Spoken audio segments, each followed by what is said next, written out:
All right, so again, I'm reading to you for me on the regular book version. This version, it's page 116. If you're looking at the PDF, it's page 65.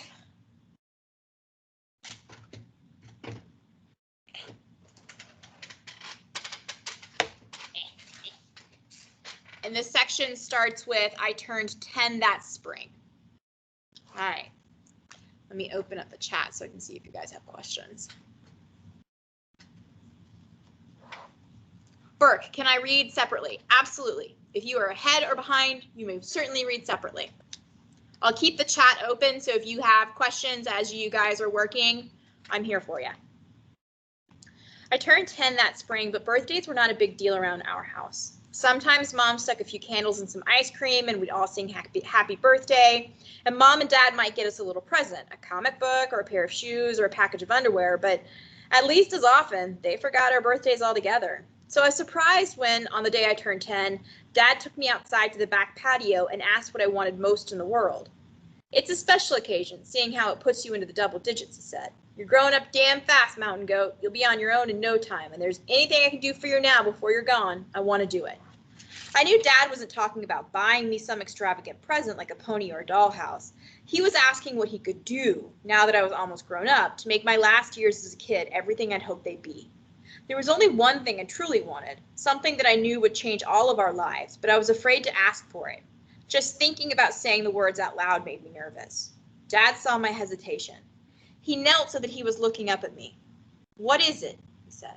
Ask away. It's big. Just ask, baby. I'm scared. You know if it's humanly possible, I'll get it for you. And if it ain't humanly possible, I'll die trying. I looked at the thin swirls of clouds high in the blue Arizona sky, keeping my eyes fastened on those distant clouds. I took a breath and said, do you think you could maybe stop drinking? Dad said nothing. He was staring down at the cement patio, and when he turned to me, his eyes had a wounded look, like a dog who'd been kicked. You must be awfully ashamed of your old man, he said. No, I said quickly. I just think Mom would be a lot happier, and plus we'd have extra money. You don't have to explain, Dad said. His voice was barely a whisper. He stood up and walked into the yard and sat down under the orange trees. I followed and sat down next to him. I was going to take his hand, but before I could reach for it, he said, if you don't mind, honey, I think I'd like to sit here by myself for a while. In the morning, Dad told me for the next few days he was going to keep to himself in the bedroom, and he wanted us kids to steer clear of him or stay outside all day and play. And everything went fine for the first day. On the second day, when I came home from school, I heard a terrible groaning coming from the bedroom. Dad? I called. There was no answer. I opened the door. Dad was tied to the bed with ropes and belts. I don't know if he'd done it to himself or if Mom had helped him, but he was thrashing about, bucking and pulling at the restraints, yelling, no, stop, oh my God. His face was gray and dripping with sweat. I called out to him again, but he didn't see or hear me. I went into the kitchen and filled an empty orange juice jug with water. I sat with the jug next to Dad's door in case he got thirsty. Mom saw me and told me to go outside and play, but I told her I wanted to help Dad. She said there was nothing I could do, but I stayed by the door anyway. Dad's delirium continued for days. When I came home from school, I'd get a jug of water, take up my position by the door, and wait there until bedtime. Brian and Maureen played outside, and Lori kept to the far side of the house. Mom painted in her studio. No one talked much about what was going on.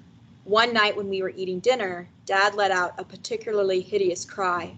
I looked at Mom, who was stirring her soup as if it were an ordinary evening. And that's when I lost it. Do something, I yelled at her. You've got to do something to help Dad. Your father's the only one who can help himself, Mom said. Only he knows how to fight his own demons. After the better part of a week, Dad's delirium stopped, and he asked us to come to him, then talk in the bedroom. He was propped up on a pillow, paler and thinner than I'd ever seen him. He took the water jug I offered him. His hands were shaking so badly that he had trouble holding it, and water dribbled down his chin as he drank. The tea fogs up my glasses. A few days later, our Dad was able to walk around, but he had no appetite and his hands still trembled. I told Mom that maybe I'd made a terrible mistake, but Mom said sometimes you have to get sicker before you can get better. Within a few more days, Dad seemed almost normal, except that he'd become tentative, even kind of shy. He smiled at his kids a lot and squeezed our shoulders, sometimes leaning on us to steady himself. I wonder what life will be like now, I said to Lori. The same, she said. He's tried stopping before, but it never lasted. This time it will. How do you know? It's his present to me.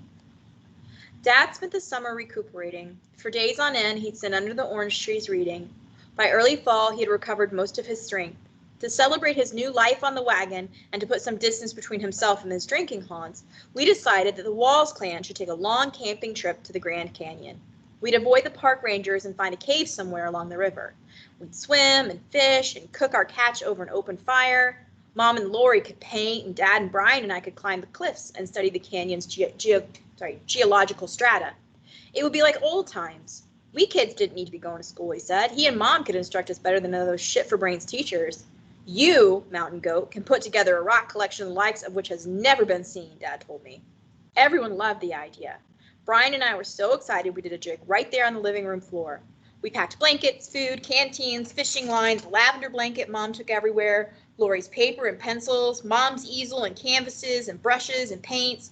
What couldn't fit in the trunk of the car, we tied to the top. We also took along Mom's fancy archery set, one made of inlaid fruit wood, because Dad said you never know what wild game we might find in those canyon recesses. He promised Brian and me that we'd be shooting the bow and arrow like a couple of full-blooded Indian kids by the time we came back. If we ever came back. Hell, we might decide to live in the Grand Canyon permanently. We started out early the next morning. Once we got north of Phoenix, past all the tract house suburbs, the traffic thinned, and Dad started going faster and faster. There ain't no better feeling than being on the move, he said. We were out in the desert now, the telephone poles snapping past. Hey, Mountain Goat, he hollered. How fast you think I could make this car go? Faster than the speed of light, I said. I leaned over the front seat, watched the needle on the speedometer creep up. We were doing 90 miles an hour. You're going to see that little needle go fly off the dial, Dad said. I could see his leg move as he stepped on the gas. We rolled down the windows, and maps and art paper and cigarette ashes were whipping around our heads. The speedometer needle crept past 100, the last number on the dial, and pushed into the empty space beyond. The car started shuddering, but Dad didn't let up on the accelerator. Mom covered her head with her arms and told Dad to slow down, but that only made him press on the gas even harder. Suddenly, there was a clattering noise under the car. I looked back to make sure no important part had fallen off, and I saw a cone of gray smoke pouring out from the sides of the hood and blowing past the windows. The shuddering increased, and with a terrible coughing, clunking noise, the car began to slow. Soon it was going no more than a crawl. Then the engine died altogether. We coasted for a few yards in silence before the car stopped. Now you've done it, Mom said. We kids and Dad got out and pushed the car to the side of the road while Mom steered. Dad lifted the hood. I watched him while he and Brian studied the smoking, grease-encrusted engine and discussed the parts by name. Then I went to sit in the car with Mom, Lori, and Maureen. Lori gave me a disgusted look, as if she thought it was my fault the car had broken down. Why do you always encourage him? She asked. Don't worry, I said. Dad'll fix it. We sat there for a long time. I could see buzzards circling high in the distance, which reminded me of that ingrate Buster. Maybe I should have cut him some slack. With his broken wing and lifetime of eating roadkill, he probably had a lot to be ungrateful for. Too much hard luck can create a permanent meanness of spirit in any creature. Finally, Dad shut the hood. You can fix it, can't you? I asked. Of course, he said, if I had the proper tools. We'd have to temporarily postpone our expedition to the Grand Canyon, he told us. Our first priority now was to head back to Phoenix so he could get his hands on the right tools. How? Lori asked. Hitchhiking was an option, Dad said, but it might be hard finding a car with enough room to accommodate 4 kids and 2 adults. Since we were so athletic, and since none of us were whiners, walking home would be no problem. It's almost 80 miles, Lori said. That's right, Dad said. If we covered 3 miles an hour for 8 hours a day, we could make it in 3 days. We had to leave everything behind except Maureen's lavender blanket and the canteens. That included Mom's fruitwood archery set. Since Mom was attached to that archery set, which Father had given her, Dad had Brian and me hide it in the irrigation ditch. We would come back and retrieve it later. Dad carried Maureen. To keep our spirits up, he called out, "Hup, 2, 3, 4," but Mom and Lori refused to march along in step. Eventually, Dad gave up, and it was quiet except for the sound of our feet crunching on the sand and rocks and the wind whipping off the desert. After walking for what seemed like a couple of hours, we reached a motel billboard that we had passed only a minute or so before the car broke down. The occasional car whizzed by, and Dad stuck out his thumb, but none of them stopped. Around midday, a big blue Buick with a gleaming chrome bumper slowed down and pulled onto the shoulder in front of us. A lady with a beauty parlor hairdo rolled down the window. "You poor people!" she exclaimed. "Are you okay?" She asked us where we were going, and we told her Phoenix, and she offered us a ride. The air conditioning in the Buick was so cold that goosebumps popped up on my arms and legs. The lady had Lori and me pass around a Coca-Cola and sandwiches from a cooler in the footwell. Dad said he wasn't hungry. The lady kept talking about her daughter who had been driving down the highway and had seen us, and when she got to the lady's house had told her about this poor family walking along the side of the road. And I said to my daughter, "Why, I can't leave those poor people out there." And I told my daughter, "Those poor kids must be dying of thirst, poor things." "We're not poor," I said. She had used that word one too many times. "Of course you're not," the lady quickly replied. "I didn't mean it that way." But I could tell that she had. The lady grew quiet, and for the rest of the trip no one said much. As soon as she dropped us off, Dad disappeared. I waited on the front steps until bedtime, but he didn't come home. 3 days later, while Lori and I were sitting at Grandma's old upright piano trying to teach each other to play, we heard heavy, uneven footsteps at the front door. We turned and saw Dad. He tripped over the coffee table. When we tried to help him, he cursed and lurched at us, swinging his fist. He wanted to know where that goddamn sorry-ass mother of ours was, and he got so mad when we didn't tell him that he pulled over Grandma's china closet, sending her fine-bone china crashing to the floor. Brian came running in. He tried to grab Dad's leg, but Dad kicked him off. Dad yanked out the silverware drawer and hurled the forks and spoons and knives across the room, then picked up one of the chairs and smashed it on Grandma's table. "Rosemary, where the goddamn hell are you, you stinking bitch?" he yelled. "Where is that whore hiding?" He found Mom in the bathroom, crouched in the tub. As she darted past him, he grabbed her dress, and she started flailing. They fought their way into the living room, and he knocked her to the floor. She reached into the pile of kitchen utensils that Dad had thrown there, grabbed a butcher knife, and slashed it through the air in front of him. Dad leaned back. "A knife fight, eh?" He grinned. "Okay, if that's what you want." He picked up a knife, too, tossing it from hand to hand. Then he knocked the knife out of Mom's hand, dropped his own knife, and wrestled her to the floor. We kids pounded on Dad's back and begged him to stop, but he ignored us. At last, he pinned Mom's hands down behind her head. "Rosemary, you're one hell of a woman," Dad said, and Mom told him he was a stinking rotten drunk. "Yeah, but you love this old drunk, don't you?" Dad said. Mom at first said no, she didn't, but Dad kept asking her again and again. When she finally said yes, the fight disappeared from both of them. Vanished as if it had never existed. Dad started laughing and hugging Mom, who was laughing and hugging him. It was as if they were so happy they hadn't killed each other that they'd fallen in love all over again. I didn't feel like celebrating. After all he put himself through, I couldn't believe Dad had gone back to the booze. With Dad drinking again and no money coming in, Mom began to talk about moving east to West Virginia where Dad's parents lived. Maybe his parents would help keep him in line. If nothing else, they could help us financially like Grandma Smith had done from time to time. "We'd love it in West Virginia," she told us. "We'd live in the forest and the mountains with the squirrels and the chipmunks. We could meet our Grandma and Grandpa Walls, who were genuine hillbillies." Mom made living in West Virginia sound like another great adventure, and pretty soon all us kids signed on for the trip. Dad hated the idea, however, and refused to help Mom, so she plotted on her own. Since we had never retrieved the car or any of our stuff from the failed Grand Canyon expedition, the first thing Mom needed was a set of wheels. She said that God works in mysterious ways, and it just so happened that she had inherited some land in Texas when Grandma died. She waited until she received a check for several $100s from the company that was leasing the drilling rights. Then she went to buy a used car. A local radio station had a promotional broadcast once a week from a car lot that we passed on our way to school. Every Wednesday, the DJs and used car salesmen would rave on air about the incredible deals and the lowest prices around. To prove their point, they'd announce the piggy bank special, some car price under $1,000 that they sell to the first lucky caller.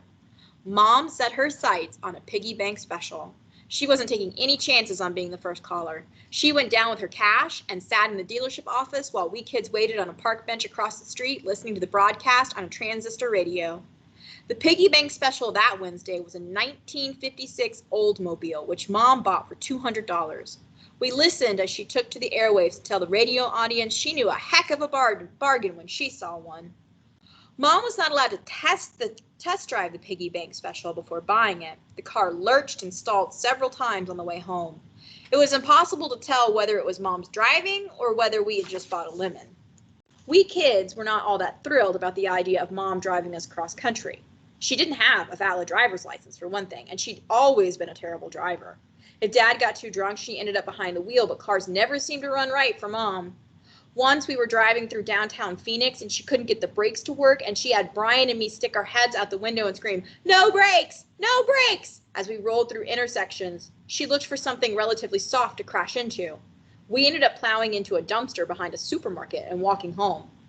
Mom said that anyone critical of her driving could help with the task. Now that we had a car, she continued, we could leave the next morning. It was October, and we had been in school for just over a month, but Mom said we had no time to tell our teachers we were withdrawing or get any of our school records. When we enrolled in West Virginia, she vouched for our scholastic achievement, and once our new teachers heard us read, they'd realize we were all gifted.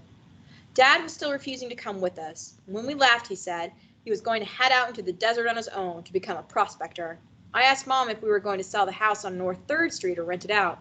"Neither," she said. "It's my house." She explained that it was going to be nice to own something for a change, and she saw no point in selling it just because we were moving. She didn't want to rent it either, since she was opposed to anyone else living in her house. We'd leave it as it was. To prevent burglars and vandals from breaking in, we'd hang laundry on the clothesline and put dirty dishes in the sink. That way, Mom pointed out, potential intruders would think the house was occupied and would be fooled into believing that people who lived there might come home any second. The following morning, we packed up the car while Dad sat in the living room sulking.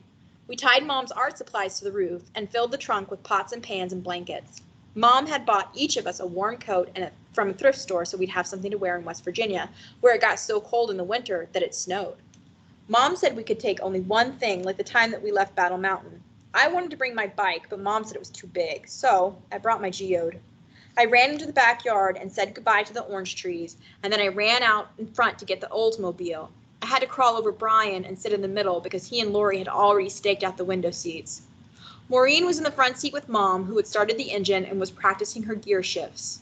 Dad was still in the house. So I leaned over Brian and shouted at the top of my voice.